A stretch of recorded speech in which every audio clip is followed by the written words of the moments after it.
ये नहीं नाम लेके बोले तो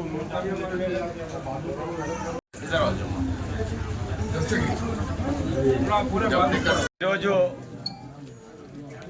రంజాన్ మాసాన్ని పురస్కరించుకొని మరి రంజాన్ తోప కింద ఖానాపూర్ నియోజకవర్గంలోని పేద మైనార్టీ సోదరులు ఎవరైతే ఉన్నారో మరి భర్త చనిపోయినటువంటి వాళ్ళు కావచ్చు, బిలో పవర్టీ లైన్ కింద ఉన్నటువంటి మహిళలు కావచ్చు, కడుగ బీదరికంలో ఉన్నటువంటి వాళ్ళని గుర్తించేసి సుమారు ఒక 500 కిట్లని రంజాన్ తోప కింద పంపిణీ చేయడం అనేది జరుగుతుంది.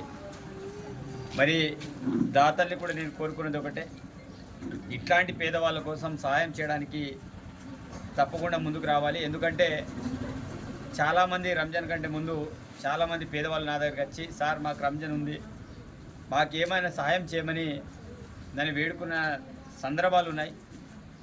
అదే చూసుకొని తప్పకుండా ఏదో చేయాలి అనే తపనతోటి మరి ఒక నిర్ణయానికి వచ్చి తప్పకుండా లిస్టులు తయారు చేయమని మా మండల నాయకులు చెప్పడం అనేది జరిగింది.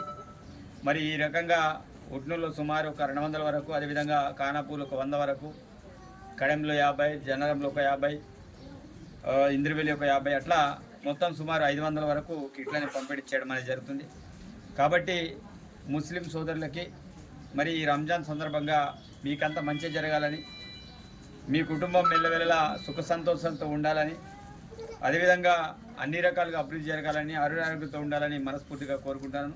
అదేవిధంగా ఈరోజు ఉగాది పర్వదినం, మరి హిందూ సోదరులందరూ కూడా ఈ కొత్త సంవత్సరంలో అంతా మంచి జరగాలి. హిందూ, ముస్లిం, సిక్, సాయి అన్ని కుల మతాలకు అన్నిటి కూడా ఏదైతే కొత్త సంవత్సరం తెలుగు కొత్త సంవత్సరం వచ్చిందో ఉగాది పర్వదినం, కాబట్టి ఈ సంవత్సరం అంతా కూడా ప్రతి ఒక్కరికి మంచి జరగాలి, పంటలు కూడా బాగా పండాలి, అందరూ ఆరోగ్యంగా ఉండాలని మనస్ఫూర్తిగా నేను కోరుకుంటూ మరి ఈ యొక్క ఉట్నూరులో ఈరోజు నా నివాసంలో రంజాన్ తోపని అందరికీ డిస్ట్రిబ్యూట్ చేయడం అనేది జరిగింది. ధన్యవాదాలు.